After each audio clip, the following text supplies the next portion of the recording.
Doctor, if you could read the title of that document. Consent for surgery or special procedures for treatment or diagnosis. And what is the name of the patient listed at the top there? Byron Black. And just under that, the description of the procedure to be performed.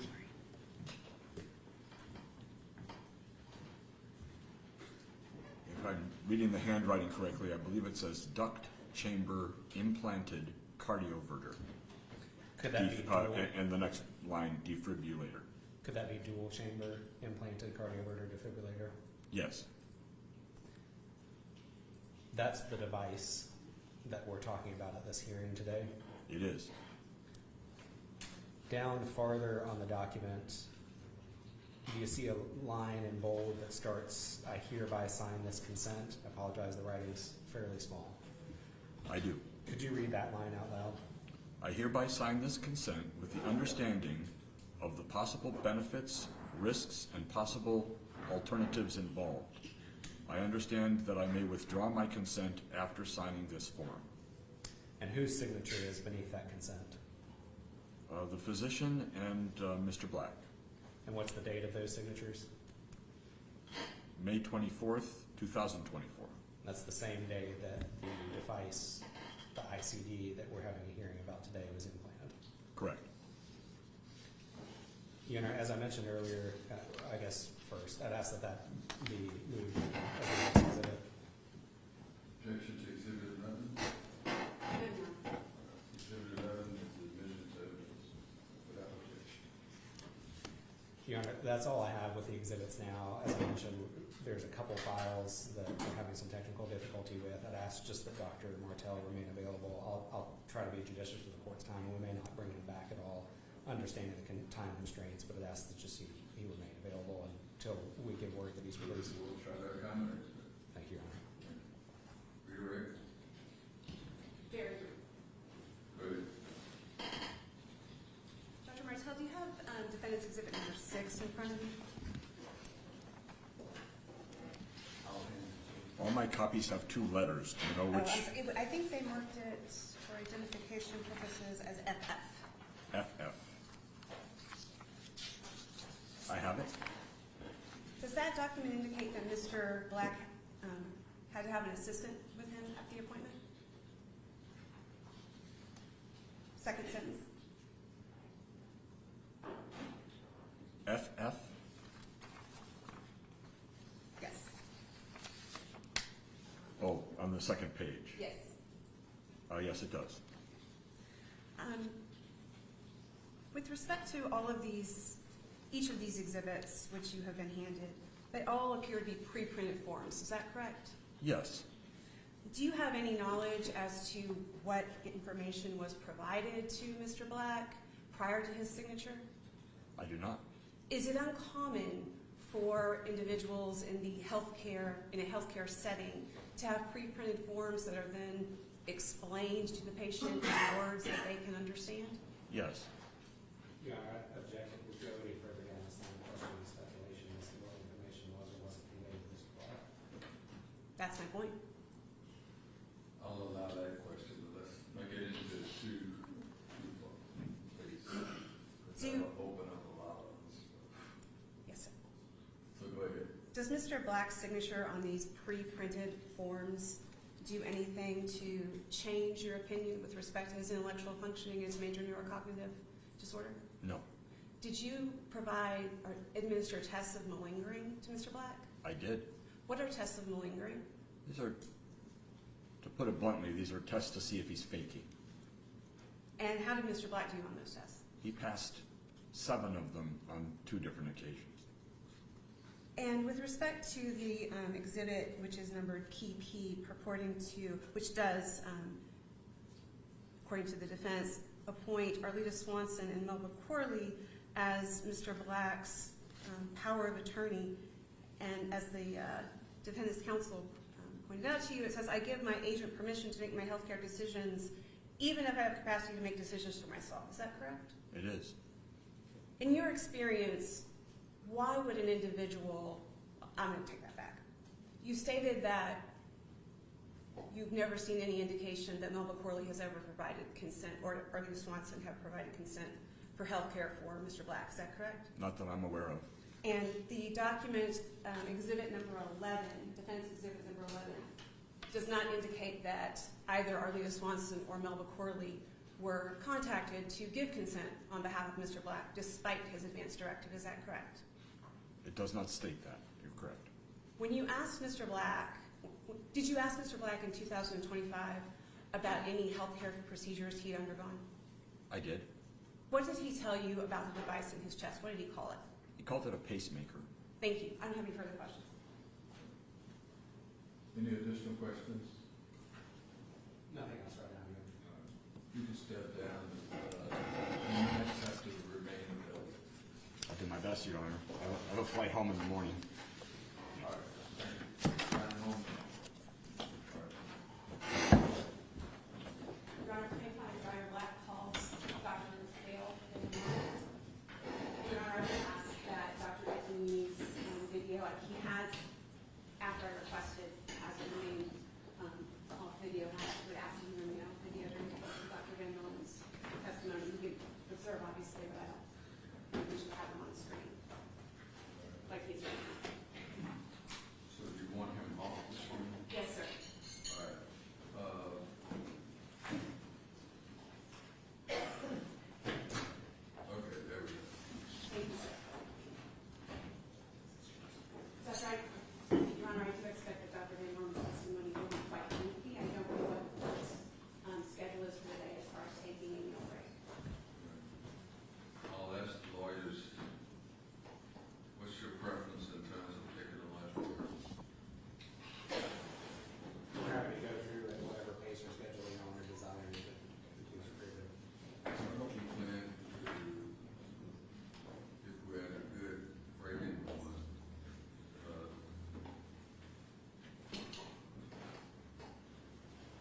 take a lunch break at about 1:30. Sounds good, Your Honor. Thank you. Dr. Van Norman, please.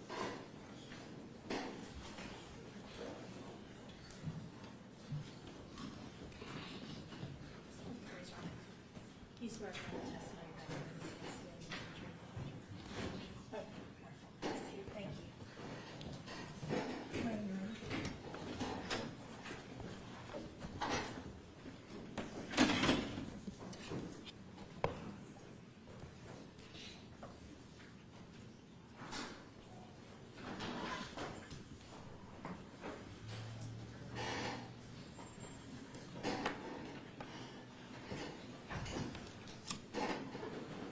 Your Honor, at some point during Dr. Van Norman's testimony, we will be wanting to display a very brief video to the court. I don't think that's going to come up prior to the lunch recess, but I just wanted to let you know we do have our assistant here assisting us.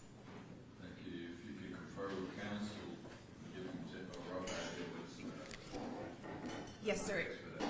Yes, sir. And it's mentioned in, for now, please. We don't need this to display this right now. Thank you. We're not gonna do it yet. No, correct. I think we may have lost Dr. Anthony. I think he might have gotten muted. He was maybe saying he's having trouble hearing. Even though we can roll right now, we won't be delivering.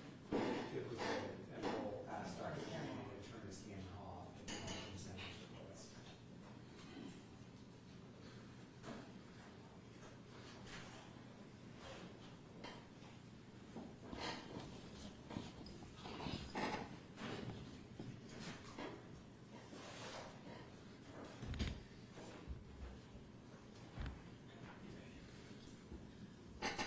Good afternoon, Dr. Van Norman. Would you please introduce yourself to the court and please spell your first and last name to the court reporter? My name is Gail, G-A-I-L, middle initial A, Van Norman, spelled as two words, V-A-N with a space, N-O-R-M-A-N. Dr. Van Norman, how are you employed? I'm sorry? How are you employed? I'm a professor emeritus at the University of Washington Medical Center in Seattle, Washington, and I work in perioperative medicine at the University Medical Center. And how would you just, let me ask you this question. Are you a cardiothoracic anesthesiologist? I am. I work in the Department of Anesthesiology and Pain Medicine, and I'm a specialist in cardiothoracic and pain medicine. Dr. Van Norman, do you have a curriculum vitae that describes your experience? I do. It's included in the report that was submitted to the court. Thank you. Just one moment.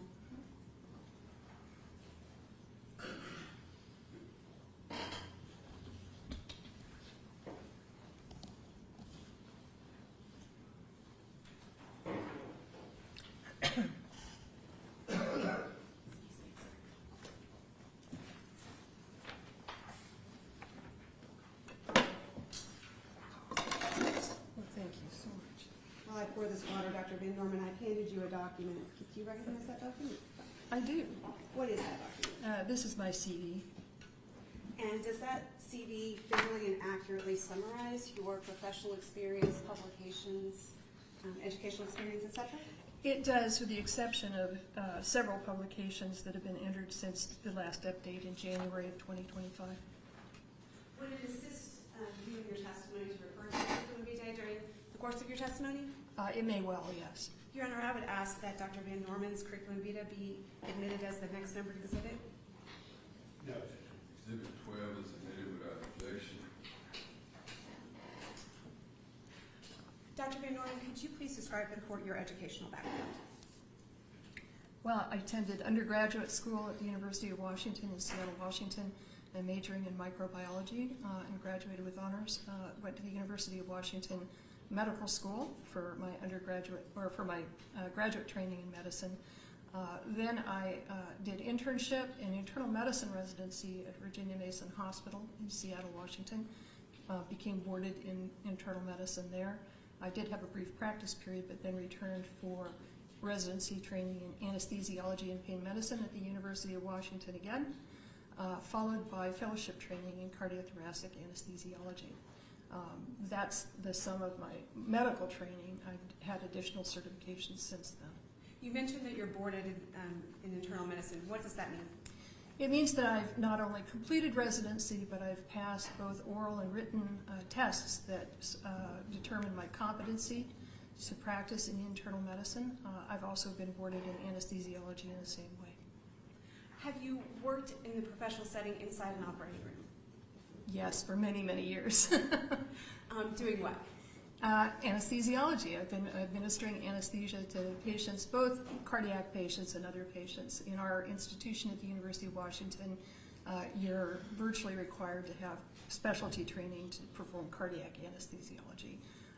So during much of my career, that was a concentration but not an exclusive area in which I practiced.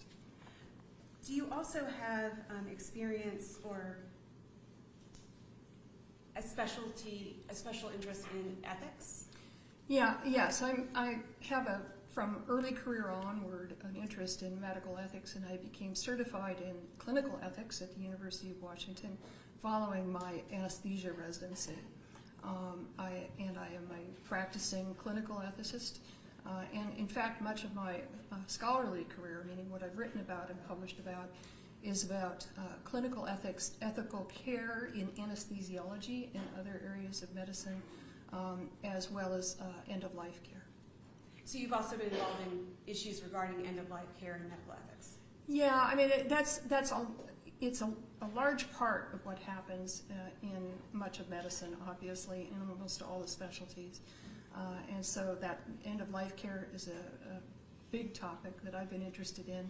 And I completed a residency in Switzerland where I was specialized in looking at end-of-life care, physician-assisted suicide, those sorts of things, and spent some months there interviewing appropriate people to write papers and things like that on that topic. And you've, in fact, published in that area? Oh, yeah. How many, well, let me ask you this. What's a refereed journal?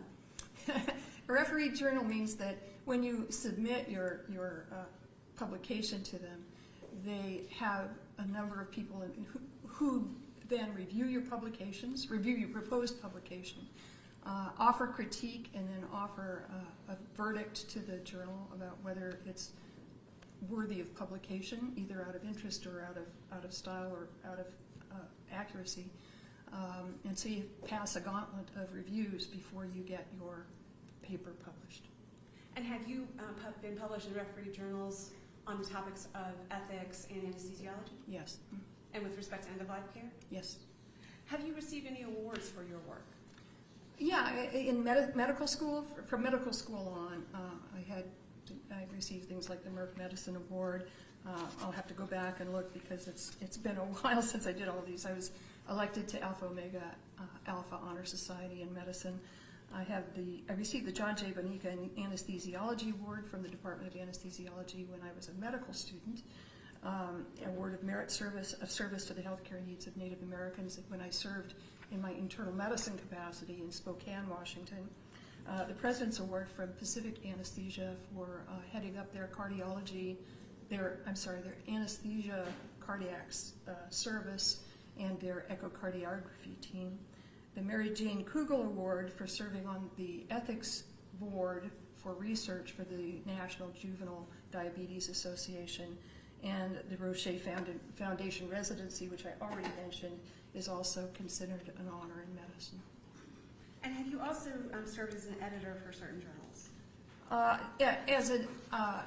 Yes, I've served basically on the Journal of Bioethical Inquiry. I was a section editor, and I've done special editions of various journals. We just did a 2-edition publication for the North American Clinics in Anesthesiology, in which I was an editor, and I've also served as a reviewer on many major journals, generally to do with ethics and end-of-life care. And those are all listed in your... Yeah, you can find it all there. Have you testified in court before? I have. About how many times? In the last 4 years, I've offered testimony in the form of depositions and court appearances 6 times. There's a handful of times before then. If you're asking specifically for court testimony, it's been approximately 5 times. And have you been accepted as an expert witness when you provide testimony? Always, yes. And have you consulted outside in the area of medical malpractice over the years as an expert? Yes, I do a lot of consulting work for both plaintiff and defendants in the area of medical malpractice as it refers to anesthesiology. I also give expert testimony separately from that regarding medical ethical care, so in those same kinds of contexts. Do you derive a significant portion of your income from your work as an expert witness? No, and I never have. I wouldn't want to. Dr. Van Norman, do you have specialty experience with the use of with CIEDs? And let me ask you, what is a CIED? Okay. CIED is cardiac implantable electronic devices. It's an umbrella term that refers to any kinds of cardiac-related electronic devices that can be implanted in patients.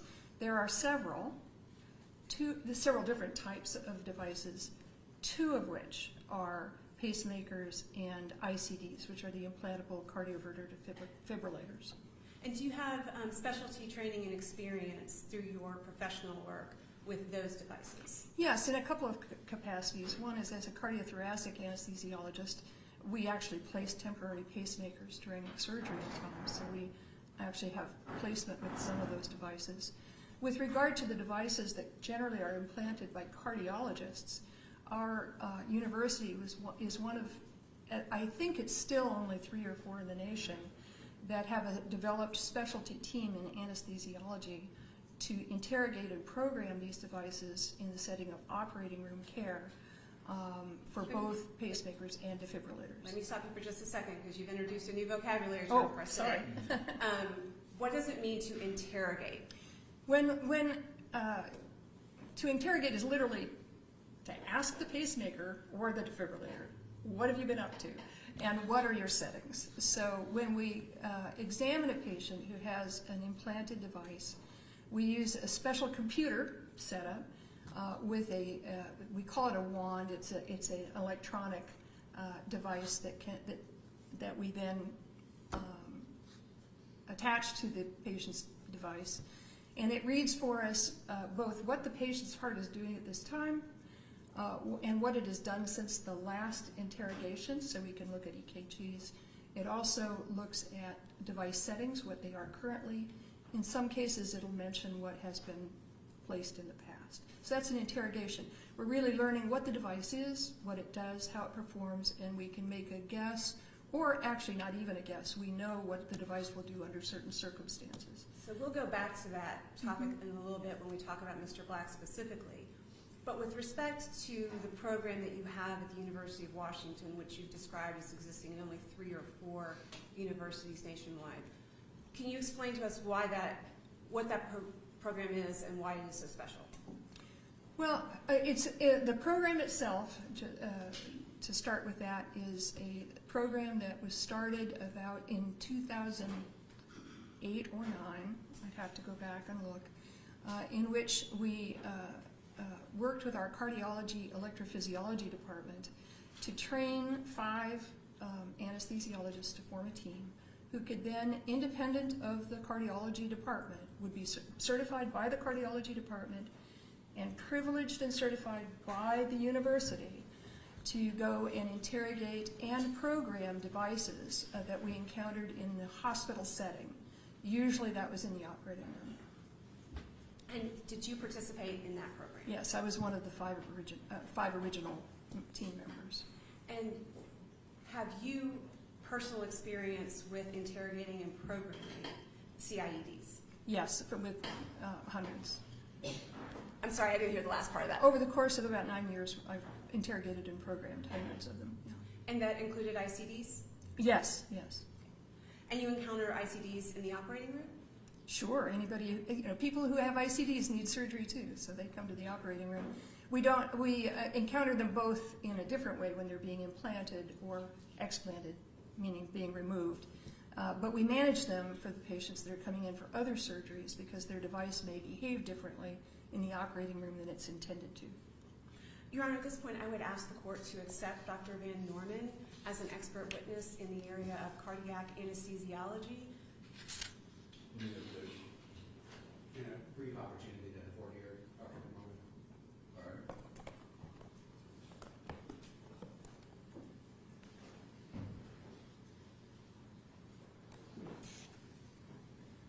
Good morning, Dr. Van Norman. Good morning. My name is Cody Brandon. I'm an attorney at the Attorney General's Office, counsel for the defendants here today. I don't believe we've met before, have we? Not that I know of, no. Okay. Just a few details to ask you about. I believe your CV mentions that you're board certified in internal medicine as of 1984. That's correct. And you practiced for 2 years as an internist? It was about 3 years, actually. 3 years. All right. Do you still practice as an internist or as an anesthesiologist? It's both. I do perioperative medicine, and so some of what I practice has to do with the internal medicine management of patients coming to the operating room, and some has to do with the anesthesiology management. So it crosses those boundaries. What was the last time you were in an operating room practicing as an anesthesiologist? Roughly 2 years ago, I had to withdraw from the operating room due to personal health problems. As you discussed on page 2 of your report, you say you've been specifically trained in the interrogation and programming of CIEDs such as pacemakers and implanted defibrillators. Could you remind me, when was this training? The training, the original training was back, I want to say 2008, 2009, and it took place over approximately a 2-year period. All right. And I understand from your testimony that training was provided by cardiac electrophysiologists? Yes, it was. Yes, we were overseen by a cardiac electrophysiologist. One of whom, the head of the department was Jean Poole, who was very well known to the world of cardio electrophysiology because she has headed many of the societies and many of the societies anyway. So yeah. And you were trained to engage the interrogator method or interrogation techniques of CIEDs in the operating room. That's correct.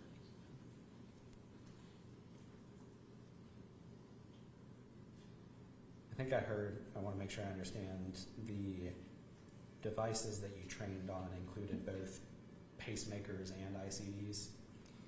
Yes, ICDs, you should know, actually all are pacemakers also. Sure, but they're pacemakers. But there are different devices that only pace. So we encountered both of those. When I mentioned devices that are not in those two groups, that are also called implantable devices, those are things like loop recorders that cardiologists implant to look at arrhythmias, things like that. We didn't have anything to do with those. We merely worked with devices that paced or defibrillated the heart. Did you train or work with the Boston Scientific ICD? Many of them, yes. Despite that training, you're not board certified in cardiology. I am not a cardiologist, no. When you're in the operating room, a cardiologist or cardiothoracic surgeon does the heart surgeries. A cardiologist doesn't do heart surgeries. Sorry, cardiothoracic surgeon would be doing the heart surgeries. That's correct. All right. A cardiologist is going to be the one to diagnose cardiac arrhythmias. In what setting? Let's say the clinical setting. Your Honor, I'm sorry. I think we've gone way beyond the IR on qualifications and moved into cross-examination. Yeah, I think we're going, If I could, Your Honor, I don't intend to contest Dr. Van Norman's qualifications to opine in the fields of anesthesiology. It's defendant's position that her opinion reaches far beyond the field that she's qualified in, and I'm trying to examine the contours of where she may be qualified as an expert and where not. And do you I have promise to any keep it brief. objection or concern about her being accepted as an expert in cardiothoracic anesthesiology? No, Your Honor. All right, so she is accepted as an expert in that area. So we can go on with the direct examination. Your Honor, I have to preserve an objection to limit the testimony. I can do this in objections to specific questions when we get there, but I would like for the opportunity to ask a few more questions that might govern the scope of the direct examination here and the scope of the declaration that's admitted. The planner gets to go first on that direct examination.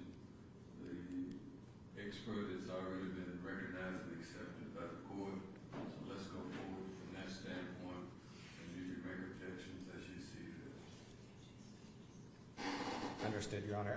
For record preservation purposes, could I put a couple cases into the record that would have supported my motion to limit Dr. Van Norman's testimony at the threshold? I'm sorry, I didn't hear that. Just for record preservation purposes, Your Honor, I'd like to cite a few cases that would have supported the motion that I was intending to make. I just want to put a proffer so that's available there for a court that might review it later. Let's go forward with the examination, please. I'm sorry, with Ms. Henry's or mine? The plaintiffs.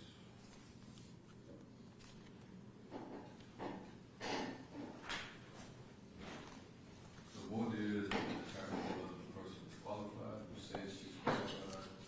Anything else sounds like fodder for cross-examination to me. I could be wrong.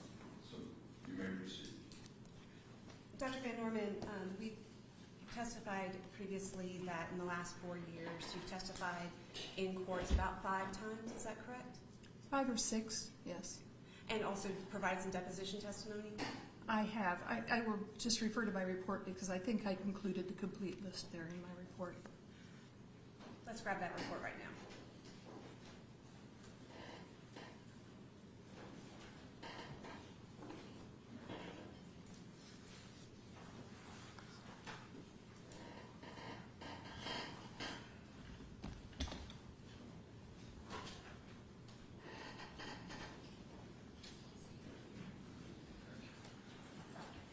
Dr. Van Norman, can you please identify the document? Well, the top page is entitled Declaration of Dr. Gail A. Van Norman and consists of my declaration. The second page is the beginning of my expert opinion report in this case for the court. And did you state your opinions in your report to a reasonable degree of medical and scientific certainty? I did. And Dr. Van Norman, have you, in the last 5 years, testified in courts of law and been accepted as an expert on the topics that are contained within your declaration and expert report? Yes. Your Honor, I would ask that the declaration of Dr. Van Norman be admitted as the next numbered exhibit. Your Honor, I'm going to have to object to the admission of the declaration as an exhibit on the same basis that I moved to exclude parts of her testimony because she's unqualified to offer opinions beyond the scope of her expertise. It's the issue that I was trying to get to in the voir dire here to assess her qualification to go beyond the field of cardiothoracic anesthesiology. I've been prevented from making that proffer or supporting the motion to limit there, but I still have to object to the admission of the declaration in full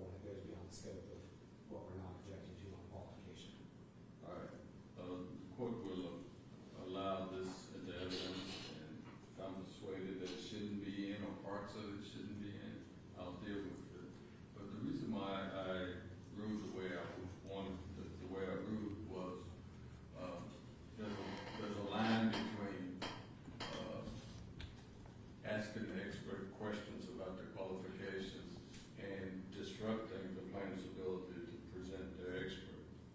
And I think we were getting close to that line, and I wanted to hear approved. So nothing's been lost. If you want to raise something, you've done a great job of preserving the record. It can come back up again. It doesn't fall out of the case. But right now, we're going to proceed with the direct examination of this expert who has already been accepted by the court. So this will be Exhibit 13. Thank you, Your Honor. Dr. Van Norman, will it assist you in your testimony to have your, what is Plaintiff's Exhibit number 13, your declaration of opinion, with you during the course of the testimony? I do think so, yes. Your Honor, I would ask that Dr. Van Norman be permitted to refer to her report during. Any objection to that? No problems given. Thank you. Dr. Van Norman will be permitted to refer to her expert report.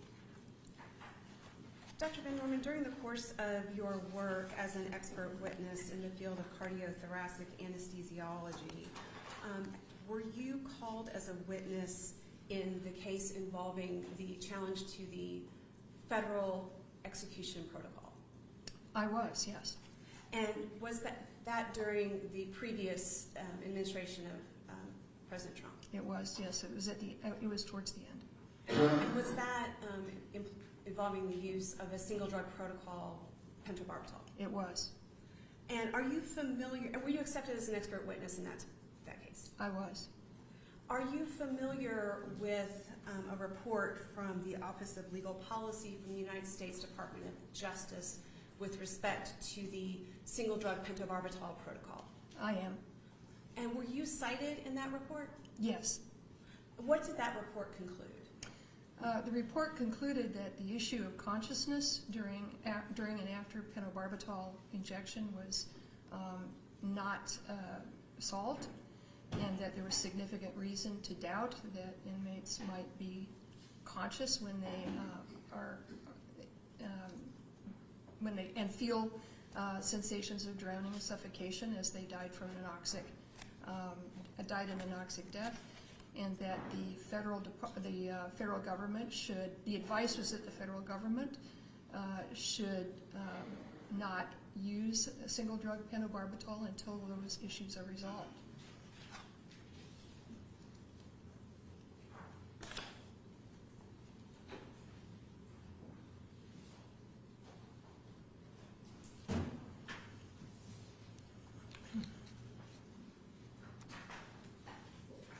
Thank you. Dr. Van Norman, do you recognize the exhibit? I do. What is that? This looks to me to be the publication of the review that the Department of Justice did as a result of the various cases regarding single drug pentobarbital executions. And is this the review that cites your research and testimony? It is. I cited among others. And this review also notes the testimony of Dr. Joseph Antonini. I'm sorry, say again? It also discusses that it was aware of the testimony of Dr. Joseph Antonini. I think it mentions him, yes. Your Honor, I would ask the court to take judicial notice of the publication of the United States Department of Justice, Office of Legal Policy, January 2025, review of federal execution protocol addendum and manner of execution regulations, and have it be admitted into evidence as our next numbered exhibit. Your Honor, I have to refresh my recollection, but I believe this document's been withdrawn by the U.S. Department of Justice. I don't know that it's properly subject to judicial notice anymore. As part of his executive order on the first day of his administration, President Trump did withdraw the policy, but this document remains in existence. So the court will allow Exhibit 14 into evidence.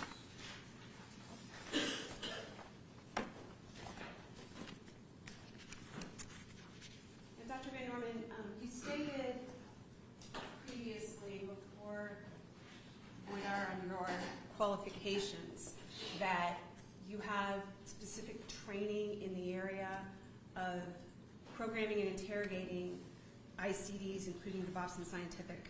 And that began in 2009 and occurred for how long? I'm sorry, say again? It began in 2009 and you were interrogating and programming ICDs for how long after that? Well, I believe I said in my report 9 years, but that's incorrect since we began in 2009. I continued doing that until I stopped doing OR anesthesia several years ago. So what would that be? It would be about 11 years. So I just want to make that correction to the record. So for about 11 years. Yeah. Okay. And when you are working in the OR, I'm going to ask you this later. Sorry. Kind of got off track there for just a minute. So we've talked about your qualifications. We've talked about your experience. Why did the University of Washington develop this program where cardiothoracic anesthesiologists would be programming and interrogating ICDs in the operating room? Well, there were two basic reasons, one of which was just efficiency and financial. OR cases begin at like 7:30 in the morning when we needed devices programmed for the operating room. The cardiologists had not arrived at work yet. And so we couldn't get early cases started, and it impeded the flow of the OR. It was a constant source of problems. That was one set of reasons. But the real reason that we wanted to develop a specialty anesthesia service for this was that the needs of patients in the operating room are different than those that are walking around. There's a lot of interference with these devices in the operating room due to something called electromagnetic interference, or EMI. The devices can perform differently under operating room conditions unexpectedly and need treatment during the case. And we sometimes need the device to do different tasks for us in the operating room. And so in order to get all of that, and the cardiologists were not trained in that, by the way. Their training in programming these devices and interrogating these devices was for the patient who's walking around, who has this every day. And they were not necessarily as knowledgeable about the kinds of exposures the devices would have under our care, as well as the particular needs we would have in managing the anesthesia for people with those devices. So it felt more appropriate to have anesthesiologists who had specialty expertise in both fields to do that. And they picked the cardiothoracic team for obvious reasons and trained us with the cardiologists. The cardiologists were delighted to have us do that because it relieved them of having to puzzle through the complexities of the operating room. You mentioned something called EMI, or electromagnetic interference. What is that, and how can it affect the ICD? Well, it's electromagnetic energy is given off by a lot of things, including a lot of the monitoring equipment in the operating room or in the hospital in general. And also, for example, just to give a specific operating room idea, the cautery that we use to stop bleeding in the operating room is an EMI device. EMI, though, can be found out in the world, too, like when you go through those metal detectors in the stores. And you know those signs you see at TSA that say if you have a pacemaker or a defibrillator, don't go here, go around? Those sorts of things are giving off EMI energy. They can also appear in unexpected places, both in the hospital and without. And EMI has always presents some risk to these devices that they will cause them to perform differently than they're expected to.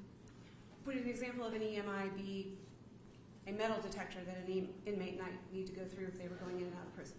Yeah, there's many case reports. I don't know that there's a full-on study, but there are certainly many case reports of people having devices. And in particular, it's worrisome with the defibrillators, that when they walk through these things, they may either have the device begin to pace in an erratic manner, reset their programming, or actually deliver inappropriate shocks when the patient's heart is performing fine and doesn't need a shock. And you mentioned resetting. What does that mean? Reset. How does it reset something that's already sewn into the body? Well, EMI energy is penetrating as long as you don't have much tissue over the device. And these devices are generally the ones that we're talking about, which are transvenous, are implanted under a thin layer of tissue. So the EMI gets to it just by being in close proximity, however, whether it's being given off by a machine or a device. If you're going to ask me exactly how it flows and does things, I'm not a biomechanic, and I'm not going to be able to address that. Fair enough. Yeah. So with respect to your work and experience with these ICDs in the OR, do you have an estimate of how many times you've worked with an ICD in the OR? Like, as I was saying before, it would be hundreds of times. When I would be on, there's 5 of us, so we'd average basically 4 times a month, and we would do an average of probably 15 to 20 a day during that month. We have a very busy electrophysiology service. I don't have the math in my head, but if you're looking at that, you're looking at 80 to 100 a month times 11 years, and that's a lot of devices. Probably not quite as many as the straight math would say, but let's just say hundreds. Thank you so much. And in this particular case, for this particular motion, we contacted you and asked you to give us an opinion about the specific device that is implanted in Mr. Black. Is that correct? That's correct. So before we get into how the device works, because I know we're going to get into a lot of technical terms, Oh, I hope not. I think that it would be wise to get us all in the same place and understand under the same frame what certain things mean. So first of all, let's just start with the architecture of the heart itself. What is the heart and how does it work? Your Honor, I've got to object again. It looks like we're leading into a field that would be best suited for a cardiologist or cardiothoracic surgeon, cardiac electrophysiologist. I know Your Honor's ruled on the objection. I just have to remind the court, State versus Farrell from the Tennessee Supreme Court in 2009, State versus Stevens from the Tennessee Supreme Court in 2002. The qualification of an expert is a threshold issue, and it must be the court's determination whether the expert is qualified to offer an opinion within the area of his or her expertise and on the subject at issue. I think it would be appropriate to allow a continued voir dire as to the scope of Dr. Benham's qualifications to find on these areas outside of subject matter. I respectfully disagree. The witness has testified about being a cardiothoracic anesthesiologist and a internist, and she knows something about the heart. How far she gets into it, we'll find out. Can you just explain the basic architecture of the heart? Well, restricting it to what's relevant to this discussion. Our heart has 4 chambers, 2 atria, 2 ventricles. The atria contract to push blood into the ventricles. The ventricles are the ones that push blood out to the rest of the body. The natural pacemaker of the heart rests up near the right atrium, so electrical impulses, which we're going to be talking about, travel from the atria to the ventricles, causing a successive contraction. Atria first, ventricles second. The flow of blood through all of this apparatus is from if we're injecting something, for example, in the peripheral vein, is to go from the vein to the right side of the heart, from the right side of the heart to the lungs, from the lungs to the left side of the heart, and then out to the body. Is that what you were hoping for? Thank you, yes. Yeah. We'll start there. We've got the atrium and we've got the ventricles. Can you describe what sinus rhythm is? Sinus rhythm is the natural rhythm of the heart, and it's called sinus rhythm because the area in the heart that naturally sends regular electrical signals to the heart is called the sinus node. So normal sinus rhythm is a rhythm that arises from natural electrical activity in the sinus node that flows through the heart at a normal heart rate. I mean, you can have sinus activity that isn't normal, but normal sinus rhythm brings in that activity at a normal heart rate, which is roughly between 60 and 100 beats a minute. Oftentimes we use heart rate and heart rhythm synonymously. Are they synonymous? No. Heart rate is how fast your heart is going, and you can be going, various speeds in different heart rhythms. Heart rhythm is about both how the electricity is flowing through the heart and how the contraction of the heart is happening as a result of the way that electricity is flowing. And so can you then define, I think there's something called arrhythmias. Mm-hmm. What is an arrhythmia? An arrhythmia is basically anything, in its simplest explanation, is any rhythm that is not normal sinus rhythm. Not all arrhythmias are harmful, but anything outside of that normal parameter I gave you can technically be called an arrhythmia. And what is a malignant arrhythmia? It's a term that we use, and I'd almost say it's kind of there isn't a specific definition that it's this rhythm or that rhythm. Malignant arrhythmias are arrhythmias that are dangerous when they happen, and if they don't get terminated, will likely lead to patient harm. We hear on TV VTAC. Yeah. What's VTAC? VTAC is a fast heart rate that originates from areas in the ventricles. So it's not a sinus nodal rhythm. It's an abnormal rhythm. Because of where it originates, it goes very fast usually, 180 beats per minute and above. And because it goes so fast, and because it has the ventricles contracting without the help of the atria, the actual amount of blood flow can fall dramatically during that rhythm. And VTAC, while there are people who have what's called stable VTAC, where this rhythm is going slowly enough that they're actually still getting blood out to the rest of the body, most of the time VTAC does not get blood flow to the rest of the body or brain adequately. And it will usually be fatal if it isn't interrupted. Some patients have short runs of VTAC, 2, 3, 5 beats, even longer, and don't suffer harm from them. But that is an abnormal condition. And what is VFib, or ventricular fibrillation?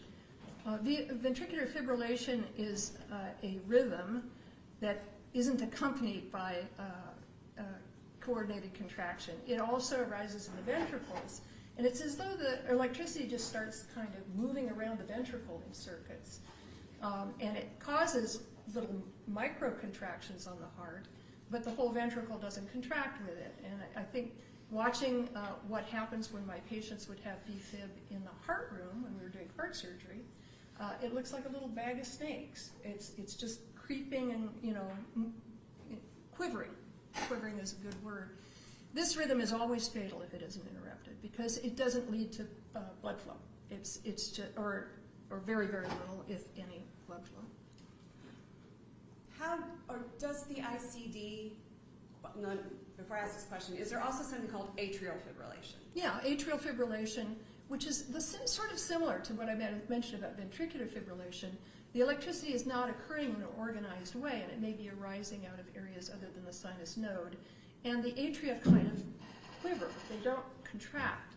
Because the atria only contribute about a quarter of the blood amount that needs to go out to the body, being an atrial fibrillation usually, but not always, doesn't cause serious problems to being able to walk around and do things. It has other dangers associated with it, like formation of clots and strokes and things like that. But the atria, and it can also lead to very fast ventricular rates because the atria are quivering, and some of that electricity gets through. It flows down to the ventricles and makes them contract as well. So it's a problematic rhythm for a number of reasons, but it's not usually in the short term going to present an issue of being fatal. Now, does the ICD affect atrial fibrillation? You mean, does it shock for atrial fibrillation? No. Yeah. No. There are things that atrial fibrillation can do that may cause the ICD to shock a ventricular rhythm that arises out of it. But atrial fibrillation itself will not lead to the ICD firing. So when we talk about the ICD, we're really interested in ventricular tachycardia and ventricular fibrillation. And anything that the ICD thinks is, remember, it's just a machine, right? So as it's reading the electricity, if it sees something that it thinks is VTAC or VFib and is programmed to recognize as that, that's what the ICD will react to. Now, you've spoken several times about programming, but I've neglected to ask you specifically about what it means to program an ICD. Can you just describe for the court what an ICD is, how it works, and what it means to program it? Well, an ICD it's a little device. It's about that big, and it sits usually up on the left-hand side, up under the pectoral muscle.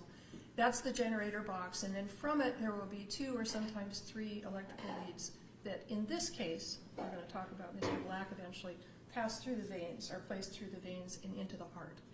With a dual-chamber pacemaker and defibrillator, they'll have at least 1 electrode in the atrium and 1 that then is flowed through to the ventricles. So, and the device works by both sensing electrical activity that's in the heart and responding, or more likely deciding not to respond to it, and by pacing when it determines that there is a pacing function that is needed, and shocking when it's determined that a shocking arrhythmia has occurred. So the device is both listening, if you will, sensing, and acting on what it's seeing. Most of the time, most of these devices are just listening because things aren't happening continually. They're waiting for something to happen. Now, these devices are dispensed, created by different companies, is that right? Yeah, I think there's 6 or 8 companies now in the U.S., but there are four main popular ones, of which Boston Scientific is either the second or third most popular, depending upon when you take your surveys. So. And Boston Scientific is the ICD we're interested here in this case. Yes, Mr. Black has a dual chamber Boston Scientific ICD. So he has a device that will both pace and will shock. So let's talk about what it means to pace. What is the pacing function of an ICD? Well, the pacing function literally is these devices give off small electrical impulses that replace what the sinus node is doing to cause the atria and ventricles to contract. They can, in a dual chamber device, the leads can both give impulses to the atria and the ventricles, and they basically set those chambers to contract and for electricity to flow through the heart and make the ventricles contract. So pacing means that they are going to actually ask the heart to beat at a certain rate, preset rate, or a variable rate that is within parameters that's programmed into the device. So when the device is pacing, it is pinging the heart with little electrical impulses to make it beat at a certain rate. That can be used for a number of reasons. People can have heart rates that are too slow.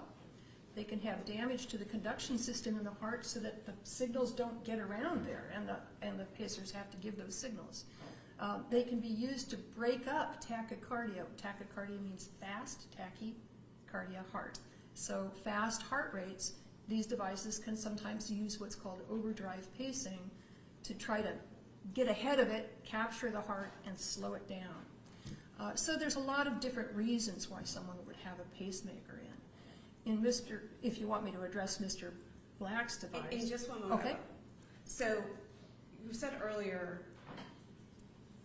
there are pacemakers without ICDs, but did I hear you that every ICD is a pacemaker? All ICDs have pacing function, yes. And so you mentioned before programming. The person who implants the device is going to program it, is that? Yes, the team will. Yes, that's essentially correct. Yes. So they're going to program the pacemaking function, and then they're going to program the defibrillating function. Am I understanding that correctly? Yeah, it's all programmed at the same time. And Boston Scientific, these different companies that come up with these ICDs, the ICD is going to come out of the box with a certain program. Is that fair to say? Yeah, there's the factory sets on it. Yeah. And then the cardiologist, I presume, gives the order about how to set it? Yeah, or sets it themselves. I mean, they may be talking to a tech saying, I want this, this, and this, or they may be actually at the machine themselves setting it, yes. Is it common to consult with the techs at these companies to ask them about the program settings? I would say yes, it is. It's quite common. The techs, mind you, I want to distinguish asking them about the settings of the device versus asking them about what the patient's therapy should be. The cardiologist will have therapeutic goals. We may have therapeutic goals in the operating room, and we want to make sure that we understand what this setting is going to do, for example, to other settings in the device.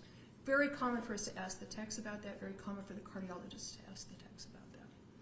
So when the device is implanted, there's a therapy. Is that almost like a prescription, a doctor's order? Oh yeah, the device settings have to, at least by standards, have to be prescribed by a cardiac electrophysiologist or other qualified person. And then you or others are able to program the device to meet that doctor's order. We are at our institution at several others because we have special training to allow us to do so.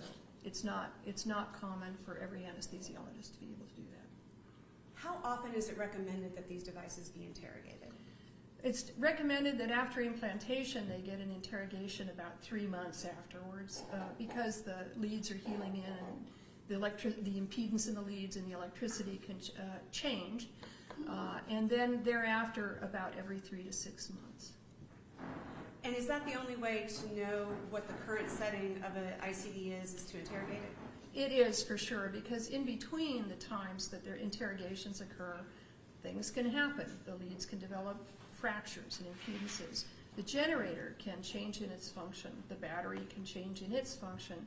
And so you can't rely on the device being in exactly the same settings where it was left, although usually it will stay there. And in the course of providing your report here for Mr. Black, did you look at some records about what the device settings were upon implantation? I did, yeah. And did you also look for records that there had been an interrogation more contemporaneously? I did. Did you find one? No, well, what I found is that his implantation occurred in May of 2024. And then I don't believe I saw the actual interrogation, but in August of 2024, which would be approximately the right interval, he reportedly had another interrogation. What I saw was Dr. is it Moto? Nuozo, thank you, had requested an interrogation at another interval and was denied because they said I don't know if it's who was denying it, whether it was the Department of Corrections or whether it was the insurance or whatever, but it was denied based on the fact that he'd had an interrogation in August, and the denier said you should now have this interrogated once a year, and which would not be the standard of care for these devices. But I did not find any records that since August of 2024 he had had an interrogation. So as we sit here today, we don't know for sure what the device programming settings might be. We only have the information from August of 2024. Objection deleting. Do we have any way of knowing today what the device settings are? Not for sure. I mean, we can get, they're probably close to his original setting, but we don't know for sure. And because we didn't have that information, did you call Boston Scientific's rep to ask questions about the ICD?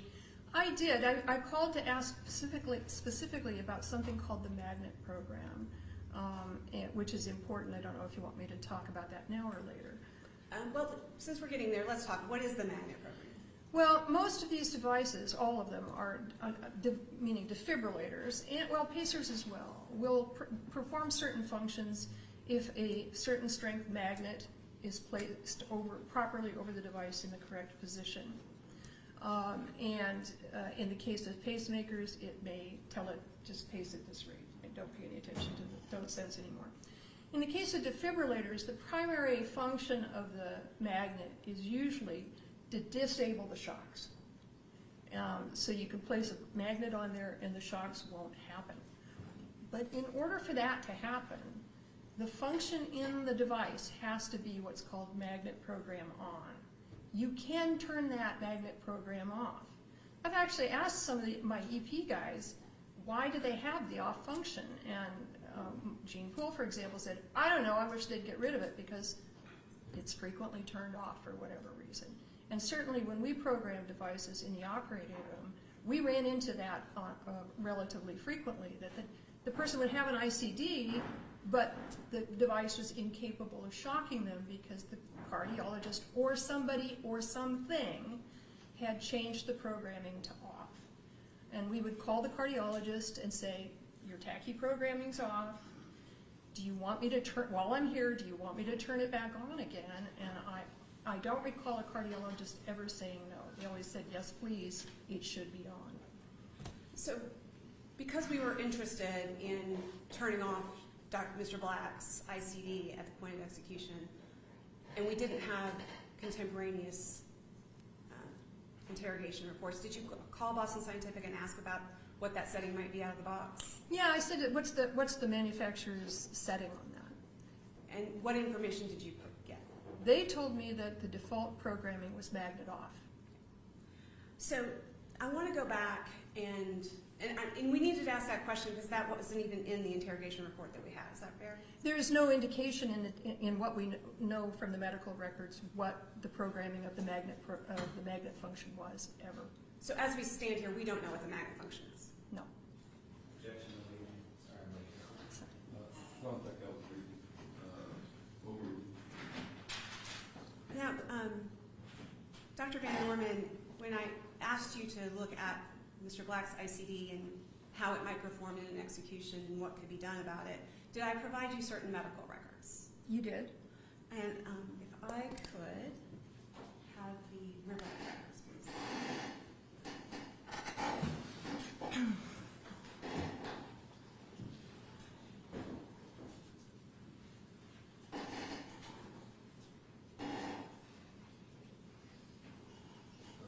Opposing counsel know what you do. I already gave them a copy of this during Dr. Martin's. Okay, great. Sorry. That's all right. Thank you.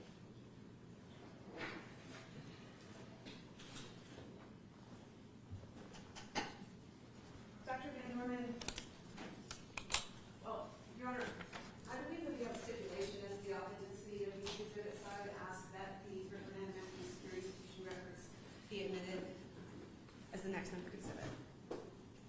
Any objection?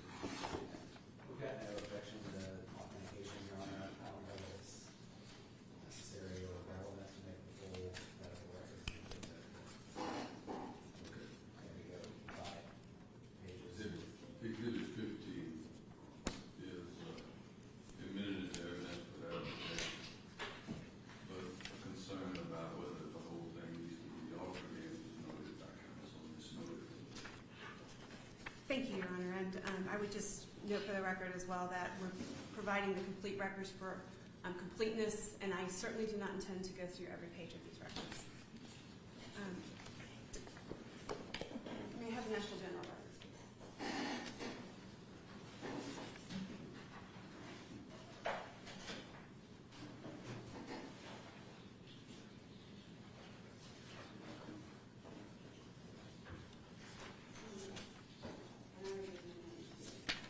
I've already given a copy of these to those in house as well.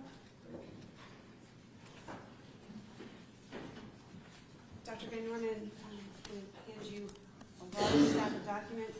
Your Honor, I would note that these records do come with a business records affidavit, and I would ask that these be admitted as the next exhibit. Any objection? Same position, Your Honor. No objection, but concern about the whole document coming in, was been noted by counsel for the defendant. Exhibit 16 is admitted.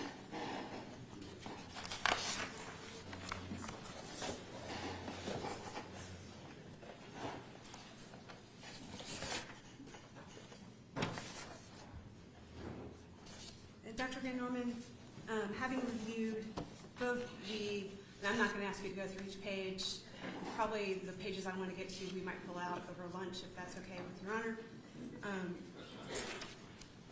But having reviewed the National General records and the Riverview Maximum Security Institution records, were you able to determine whether or not Byron Black had an ICD implanted? Yes, there's records in here. I'm not even going to try to find the pages.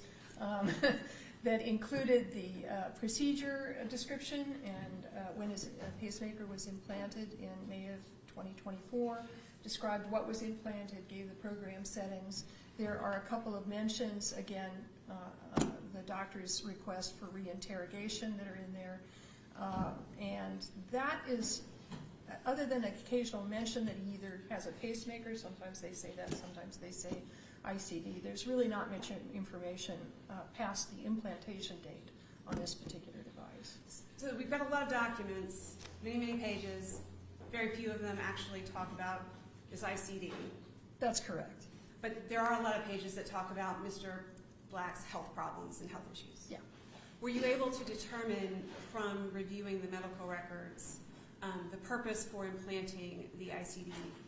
Yes, Mr. Black has something called ischemic cardiomyopathy and has severe heart failure. Now, heart failure, it doesn't mean the heart stops. Heart failure means the heart isn't pumping well enough, and fluid builds up in the body and in the lungs, and basically, eventually, the heart will deteriorate and may go into a bad arrhythmia. And so he suffers from heart failure that is quite severe. At one point, there's a measurement called the ejection fraction, which is what percentage of blood that the heart receives can it pump out. And in my case, it's 70%, and I'm not an athlete. In his case, it's 12%, to give you a kind of idea. At that level of heart function, he has a high probability of developing a malignant arrhythmia, particularly either VTAC or VFib. And what happens is, if he has those arrhythmias, when they occur, need to be rapidly resuscitated, or the person will die. So in cases where patients like him have had an episode of VTAC or VFib, that's one indication for putting in the exact device he has. Another indication is when someone has a low enough EF, ejection fraction. If it's below about 35%, there's a high risk that an episode will happen, even if it hasn't happened before. And having a defibrillator in place will have a good chance of resuscitating him if he has an episode of VFib arrest. So his device was implanted not because he'd had the arrhythmia before, but because his ejection fraction is so low, the risk is quite high that he will have the arrhythmia, and that this device can rescue him if that happens. I'm sorry, just to interject, and I'll make this the last time, but again, we're getting the testimony about diagnosing cardiac arrhythmias, the treatment for it. I think this is beyond the scope of expertise. I understand Your Honor's will on the objection, and I just want to make sure it's preserved for the record here. I can avoid any other interruptions with that. So you can interrupt all you want, and you should if you feel the need. I respectfully overrule the objection. She's reviewed the records, and she's reporting what she saw. So with respect to Mr. Black's specific ICD that was implanted, I believe, May the 24th of 2024, were you able to determine from the interrogation that occurred in August of 2024 some of the basic settings of the ICD? Yes. But we don't have a complete report of everything. No. With respect to ventricular tachycardia, VTAC, what is the setting of the ICD? Well, the interesting thing is for VTAC, which is that organized rhythm where you still get some output from the heart, the actual setting is to monitor only and to not give a shock unless the heart rate goes above 220, which would be quite fast. So the VTAC is what's on monitor only settings, with the exception that if he gets really fast, he will get a shock. So if the heart rate gets up to 220, he gets a shock, but if not, it's just listening to the heart rate? That's right. What is the VFib setting? It's to shock VFib. And so the setting says to deliver, basically these devices give a series of shocks if necessary. So they give a shock to the heart. There's a brief period, a couple hundred milliseconds, in which it listens. And if it still sees the VFib, it shocks again. And it listens again. It shocks again. He is supposed to get 4 shocks at one energy setting, followed by 2 shocks at a different energy setting, if that arrhythmia persists after each shock.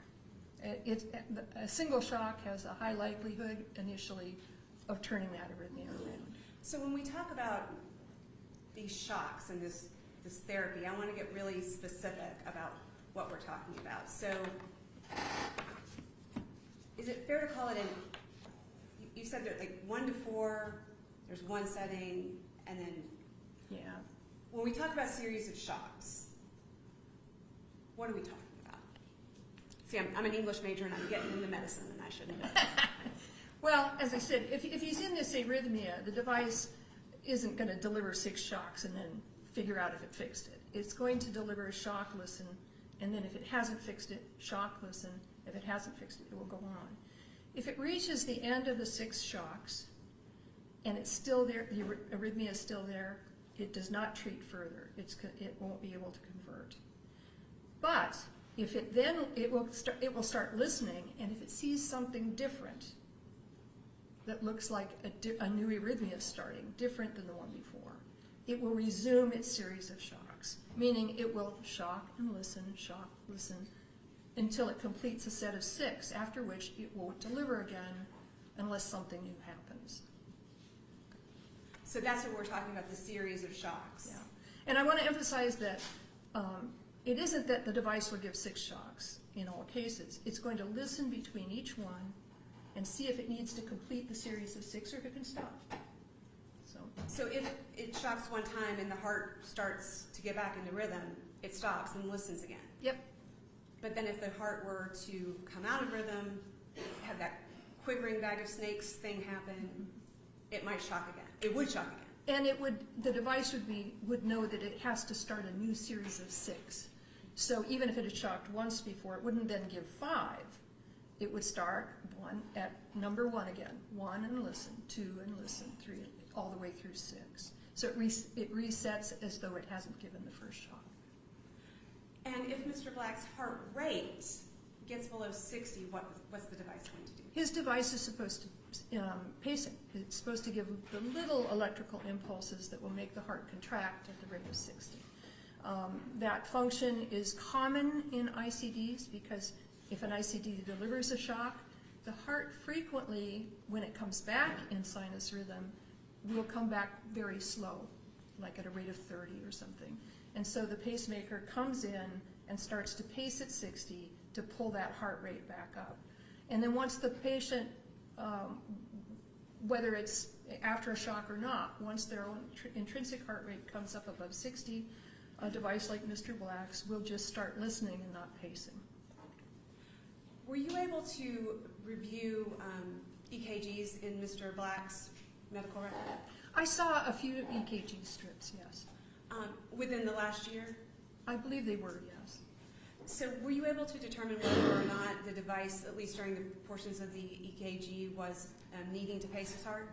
In none of the strips did I see any paced beats that I recall. So his heart rate was around 72, and so he wasn't requiring the pacemaker to pace him.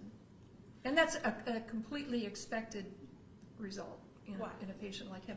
Because he wasn't implanted with a pacemaker because they were having trouble with slow heart rates. He was implanted with an ICD that has a pacemaker that can pace at low heart rates. And ICDs generally, people with ICDs generally benefit from having some pacing after a shock. Why would you need pacing after a shock? Well, as I mentioned, when a heart gets a shock, it sort of resets. It's a shock to the heart, literally. And it resets, and it will often be kind of slow and like, and come back at a low rate that isn't going to be very good for him for a while. So if the pacemaker kicks in and starts to pace him, we call it backup pacing, starts to pace him, his heart output will be better until the heart fully recovers from the shock and takes over again. I'm about to get into another different area that's pretty extensive. May I have, of course, indulgence to break for lunch a little bit early so I can organize the next set of exhibits and not waste your time? Let's come back on